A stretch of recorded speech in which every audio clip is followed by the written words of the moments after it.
Olá pessoal, eu sou o Zaro e esse é o programa Experiências de Vida, um canal sobre cultura, conhecimento e experiências. Quando eu o conheci, ele me disse que perdeu 32 quilos em apenas 4 meses.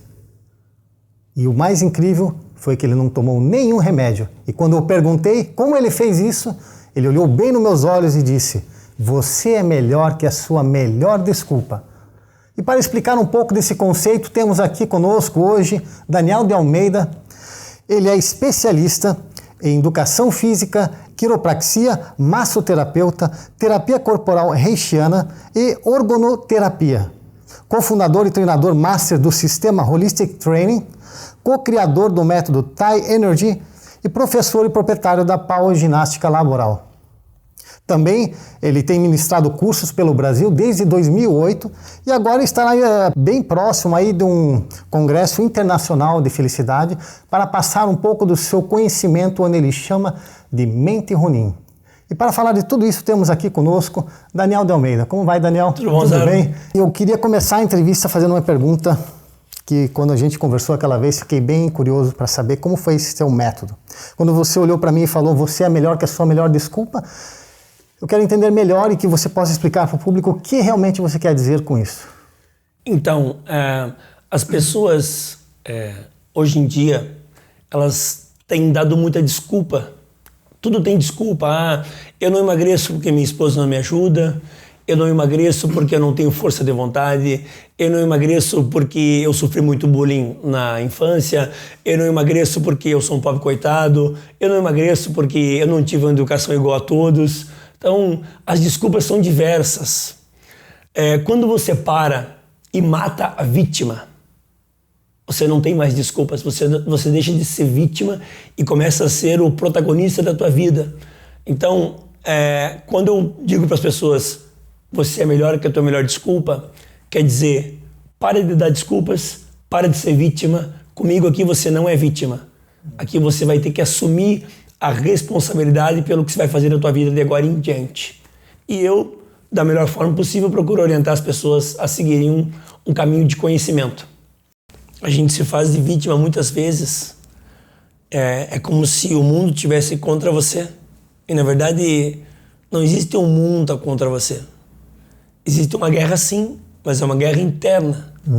Sempre foi e sempre será você contra você mesmo. Buda já dizia, maior do que aquele que vence a 1000 homens em batalha é aquele que vence a si mesmo. E você tem que vencer você mesmo. Venho fazendo isso há muito tempo. Pelo menos há 7 anos eu venho vencendo os meus instintos, as minhas crenças limitantes, os meus condicionamentos e venho tendo uma vida de muita realização e muita felicidade. Você uma vez me contou naquela conversa que tivemos que você sofreu muito bullying na infância, né? Conte um pouco para nós sobre esse momento da sua vida. Da infância, eu realmente sofri muito bullying. Menino gordinho que apanhava dos colegas na escola por ser gordinho. Eles iam falando palavras do tipo, vai gordinho, você não vai ser nada na vida, gordinho tem que apanhar mesmo, quem manda ser preguiçoso e não conseguir fazer uma dieta. Então, eles eram bem malvadinhos. Eu, particularmente, não acho que o bullying... Acho que as crianças hoje e do passado, algumas são muito mais maldosas do que a maioria. E as pessoas que têm contato com essas crianças mais maldosas, elas vão ter que desenvolver algo que eu desenvolvi, que é a resiliência. Então, eu dizer para você que o bullying fez mal para mim... Não, o bullying me fez ser um guerreiro da mais alta estirpe, porque eu sofri pressão de todos os lados. Eu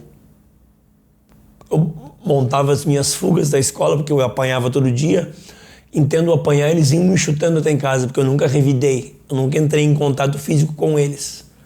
Eu sempre apanhava, porque se eu brigasse com alguém na escola, eu podia ser suspenso e perderia a bolsa de estudo, porque eu tinha uma bolsa de estudo e minha família nunca foi uma família de renda muito alta. Então eu só estudava naquela escola particular, meu pai era professor. Então ele disse, não brigue. Você nunca brigou? Não, na escola, quer dizer... Na escola. Sim. Com esses meninos que faziam bullying, Sim. que batiam? Claro que um dia a panela de pressão explode, Zaro. Explodiu. Explodiu. Como é que foi isso? Então, eu apanhei durante 2 anos e um dia eu estava descendo na escadaria da escola para ir no banheiro no meio de um período de aula. E o líder deles, o chefão, eu chamava ele de chefão, o chefão vinha subindo a escada e eu vinha descendo. Sabe como aquele cachorro que quando leva pancada a vida inteira, que ele já vai se encolhendo e colocando o rabinho entre as pernas? Eu fui me encolhendo e descendo, encolhidinho no canto. Daí ele falou, o gordinho tá descendo, vai descer mais rápido. Daí ele me deu um soco nos meus órgãos genitais e eu realmente desci rolando a escada. Eu desci mais rápido. Desci rolando e caí lá embaixo, me machuquei todo, fui pro banheiro chorando. Eu tava com muita raiva. Eu já tinha uns 10 anos na época, então dos 8 aos 10 apanhando.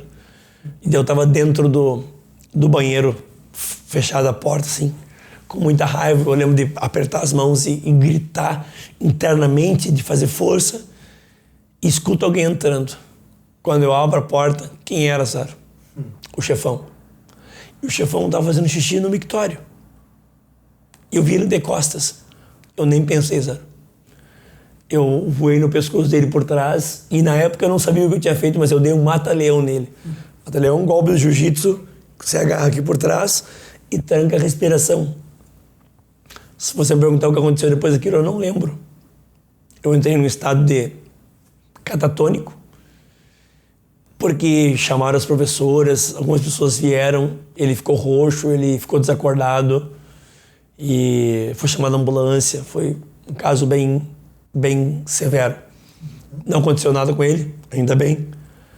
Mas a partir daquele dia, todo mundo na escola começou a me respeitar de uma forma que não respeitava antes. Então, através da agressividade, eu consegui colocar para fora e reverter um quadro. Não acho isso saudável para ninguém. Mas eu me defendi e, na verdade, aquilo criou algo na minha vida, né? Me deu forças para ser uma pessoa diferente. Fora isso, eu fui crescendo, aí você já tem 12, 13 anos, já começa a interessar pelas menininhas, e aí na minha primeira festinha, eu também, gordinho, fui chegar numa menina e convidei ela para dançar, e ela disse, parece que a gente atrai isso, né, Zaro? Ela disse, eu não danço com um gordo. Meu Deus, daí eu virei as costas, olhei, meu primeiro amiguinho daquela época já me trouxe uma garrafa de cachaça na mão assim, e eu comecei a beber muito cedo. Então, eu bebia para amortecer a minha consciência para poder chegar nas meninas. Porque eu já sabia que ia tomar não. Então, eu ia fazendo isso para poder me socializar com as pessoas. E acabei tornando um álcool. Não me considerava um alcoólatra, mas eu bebia bastante. Sempre quando eu precisava chegar em alguém, ou conversar, ou falar em público, eu usava o álcool. Então, são as bengalinhas que a gente usa durante a vida, né? E até quando foi isso? Então, veja, o álcool, veio a minha adolescência inteira, entrou a faculdade, eu busquei educação física por causa do peso, então era o tema do peso e o tema da bebida para poder aceitar aquela situação, né? Então, na sinceridade, até os 35 anos eu tomava bebida alcoólica. Então, depois que eu parei de usar bebida alcoólica como uma bengala, eu comecei a usar porque eu gostava. Daí, final de semana, segue os amigos, aí um dia você fala assim, não, hoje eu não vou beber. Como assim? Você não vai beber? Tá todo mundo bebendo. Você tá doente. O que tá acontecendo? Então, parece que tem um apelo, a gente chama de conformidade social. Parece que se você não beber, você não tá inserido no meio. Então, sempre que eu saía, mesmo que eu não quisesse, eu acabava bebendo e acabava me passando. Nunca tive muito controle, sempre foi 8 ou 80. Isso é uma característica da minha personalidade. E como eu sempre usei essa bengala, eu continuei usando ela até os 35. Aí, como eu te falei, muito mais como final de semana, tomava 3 garrafas de vinhos, eu e um amigo, que eu acho que é muito. Então, sempre saía da consciência. O que fez você realmente mudar? Aonde você chegou para falar assim, agora eu vou mudar? Então, Zaro, como essa infância foi uma infância muito difícil, eu tive que criar mecanismos de defesa para sobreviver. Uma delas eu era muito incansável. nas coisas que eu fazia. Então, como eu apanhava muito e em outras partes da vida, vamos dizer, eu saía da escola e ia conviver com os meus amigos do bairro. Eu era muito espontâneo, eu sempre usei muito da força física, então se vamos fazer uma cabana, se precisava pegar uma enxada, uma pá e fazer um buraco, eu fazia. Então eu usava toda aquela carga de raiva que estava presa dentro de mim e eu colocava no físico. Então eu usava muito o meu físico. Eu era um menino gordinho, mas muito forte, muito forte. Então eu digo que esse bullying me trouxe resiliência, me fez ser um cara incansável, porque cada vez que eles me batiam, é como se eles precisassem bater mais forte para me derrubar. Então eu fui ficando mais forte emocionalmente. Então, se você me perguntar, você é contra o bullying? Na verdade, talvez como o bullying está sendo colocado hoje, mas os problemas da vida sempre vão aparecer. Faz parte da vida. Sempre. O tema é como que eu vou encarar esses problemas, como é que eu vou resolvê-los da melhor forma possível, sem que eu atinja outras pessoas. Porque, na verdade, Zaro, sempre vai ser você contra você mesmo. Para você ter ideia, a mente Ronin é extremamente pragmática. Quando eu comecei a estudar a mente Ronin, a primeira coisa que... Na verdade, eu vou contar para você o seguinte, eu vou contar como é que eu cheguei na mente Ronin. Então, eu fui numa psicóloga, veja, educador físico, porque eu busquei educação física para emagrecer, não deu certo. Mas um bom professor, me comunicava muito bem, ao próprio bullying e tudo que eu fazia me fez ser muito mais comunicativo, porque eu precisava chamar a atenção das pessoas não pelo meu físico, mas por outras coisas. Então eu tentei chamar através da minha inteligência e através da minha forma de me comunicar com as pessoas. Então, eu me comunicava bem, mas sempre com problema de peso. Aí um dia eu falei, vou numa psicóloga.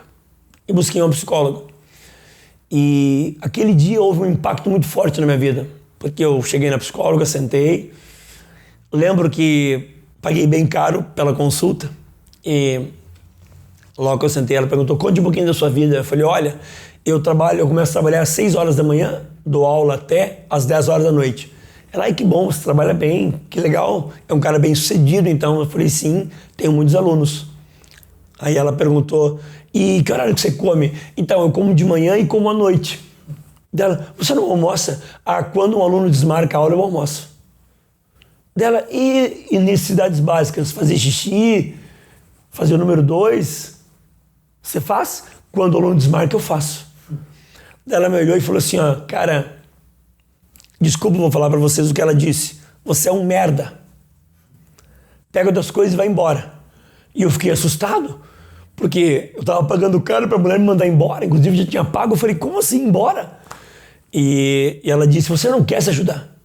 Você não tem tempo para comer, você não tem tempo para fazer as suas necessidades básicas, você malha?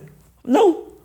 Então quer dizer, que moralidade você tem para ensinar alguém a emagrecer ou para mandar os seus alunos fazer as coisas se você não sabe fazer ou se você não faz?